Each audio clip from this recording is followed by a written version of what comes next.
Saludos, mi nombre es Ángel Humanes y les voy a presentar lo que es la etapa 3, que es analizar un sistema físico o sistema dinámico en el comportamiento o en el dominio de frecuencia.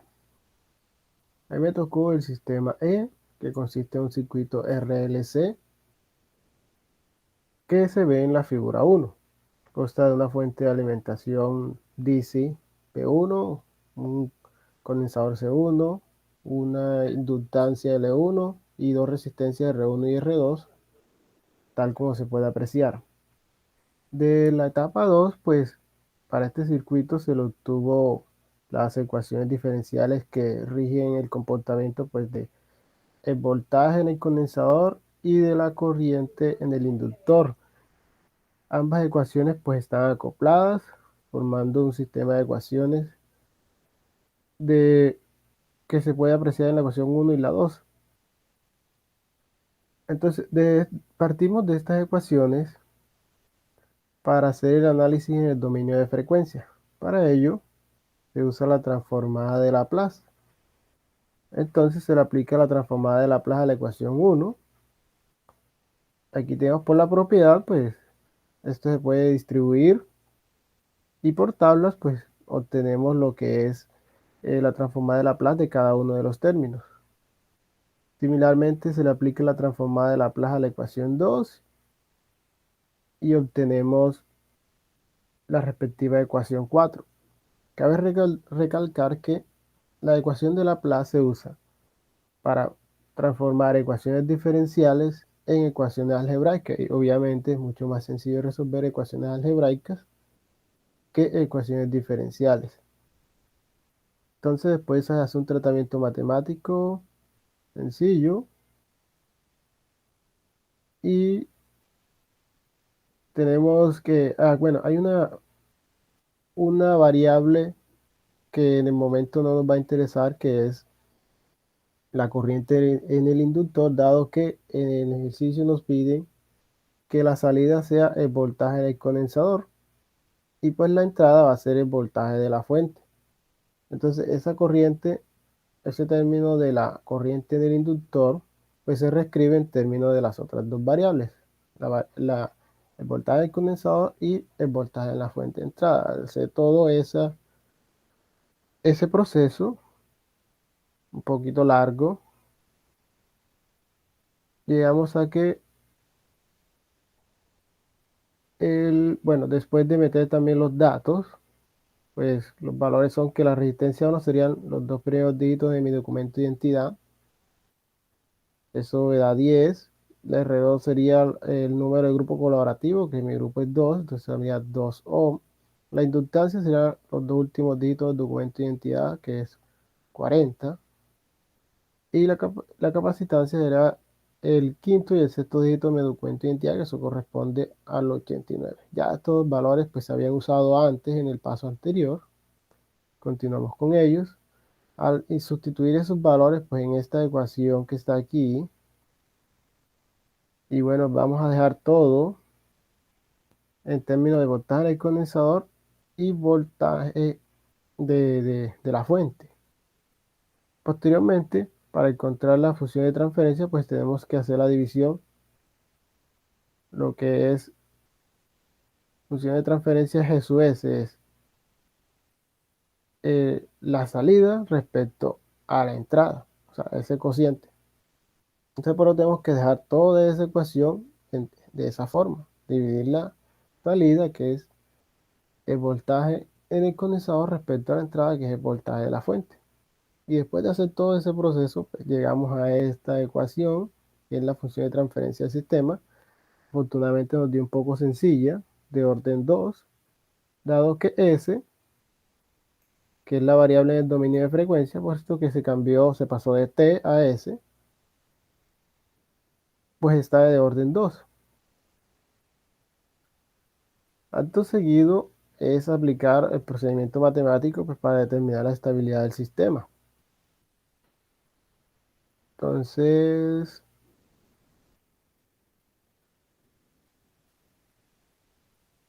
aquí está la parte que me corresponde a mí. Listo. Entonces, lo primero que uno puede hacer es ver hacia dónde tiende el sistema cuando el tiempo tiende a infinito. Por la reciprocidad, eso es cuando la frecuencia tiende a cero, dado que el tiempo y la frecuencia son inversamente proporcionales o son recíprocos. En este caso, entonces, cuando la frecuencia tiende a cero, o sea, S tiende a cero, de la función de transferencia, simplemente aquí evaluamos el límite en la función de transferencia. Entonces, como no hay problema cuando S vale cero, entonces reemplazamos S igual cero, se cancelan todos los términos donde aparece S y me quedan los términos donde está S. Entonces me queda una división de 3 entre 3 y esto es igual a 1. Quiere decir que en el infinito la función de transferencia tiende a estabilizarse en un valor 1. Ya veremos más adelante qué puede ser ese 1. Este 1 está relacionado a la entrada. Bueno, lo otro que se puede hacer es hacer el análisis de estabilidad mediante los polos y los ceros de la ecuación. Empecemos por los ceros, perdón, es bastante sencillo, simplemente el numerador igualarlo a cero y encontrar sus raíces. Como esto es una ecuación lineal, pues da una sola solución, que sería que esto da igual a cero cuando es igual a menos 3 décimos. Eso es 0 menos 0,3. Ahora llevamos los polos, cogemos el denominador y lo igualamos a cero y hasta una ecuación de segundo orden, pues va a dar dos soluciones, posiblemente diferentes o iguales, o eh, imaginarias, con complejos. Entonces, vamos a la fija, usamos la fórmula general para resolver ecuaciones de segundo orden. Sustituimos los valores, pues A sería el coeficiente que acompaña a ese cuadrado, B es el coeficiente que acompaña a ese y C, bueno, aquí un error, C sería este numerito que está solo. Entonces se sustituye en la ecuación y vamos a obtener dos soluciones. Una cuando tenemos el más, por eso ese es un más, y una cuando usamos el menos, por eso este es un menos. Entonces las dos soluciones que hacen que esta ecuación sea igual a cero son es igual menos 0,0078 y menos 0,0433. Entonces, según el criterio, eh, vemos que cuando los polos son, en este caso, son reales, ¿vale? Los polos son reales, aquí dice, y distintos, aquí está, polos reales y distintos, el sistema es sobreamortiguado, quiere decir que no hay oscilaciones ante una perturbación, simplemente él cae suavemente hasta que se estabiliza, pero no hay oscilaciones. Aquí hay otras condiciones, por ejemplo, cuando los polos son complejos, conjugados, tenemos un sistema subamortiguado y cuando los polos son reales pero repetidos, tenemos un amortiguamiento crítico. En este caso, pues ya lo había dicho, tenemos sobreamortiguamiento. Eso lo vamos a ver más adelante con las gráficas que obtendremos. Entonces, esto se puede comprobar con MATLAB. Bueno, vamos aquí a mostrar MATLAB.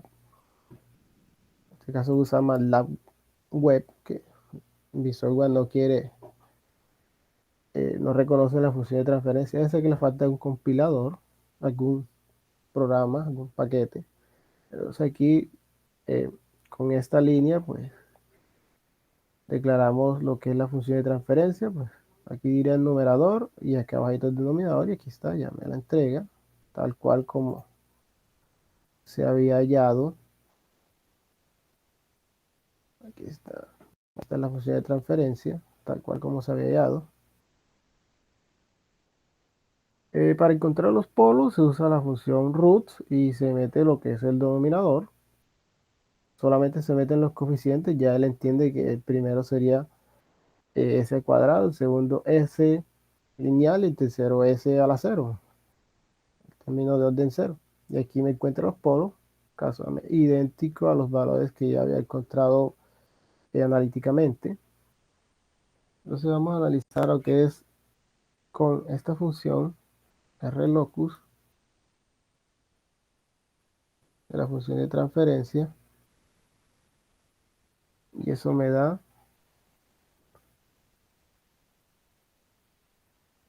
eso es para que me arroje la gráfica de los polos.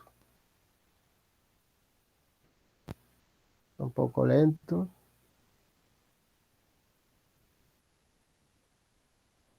Y bueno, aquí está. Me arroja la gráfica de los polos. Este es pues el plano complejo donde la línea horizontal son los valores reales y la vertical son los números imaginarios. Ahí vemos que se encuentran en el lado izquierdo,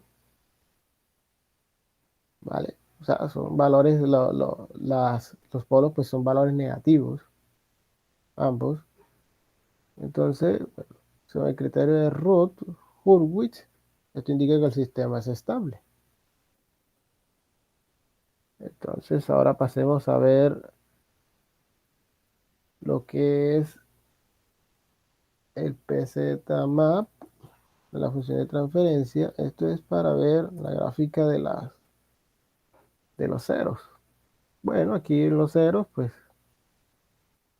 el eje vertical es los imaginarios, el eje horizontal es los reales. Entonces aquí encontró casualmente el mismo valor que yo había obtenido analíticamente, que es menos 0,3, el valor del polo. Hay un solo polo, pues la ecuación es lineal. Y por último, a ver cómo se comporta la ecuación, la función de transferencia ante una perturbación tipo función de paso o tipo escalón. Y bueno, aquí está. Entonces, esto lo que me indica es que el sistema primero pues tiene entrada cero y justamente aquí se le mete una perturbación que es una función tipo escalón con valor de 1. Entonces aquí ¡pum!, empieza el sistema a comportarse así, empieza a subir hasta que se estabilice en un valor 1 para allá para un tiempo grande. Entonces es de esperarse porque esto, este sistema, pues estamos analizando el voltaje en el condensador respecto al voltaje de entrada de la fuente. Entonces, ¿qué va a pasar? Un condensador, pues, va a cargarse, va a cargarse y cuando ya llega para un tiempo ya determinado, pues, se va a cargar, se va a equilibrar con la fuente. Como la fuente, pues, va a adquirir valor de 1, él va a llegar a 1. Vamos a ver esto entonces en Simulink, que es la siguiente parte. Entonces aquí en Simulink, ya este sí me lo puede abrir el software que tengo instalado.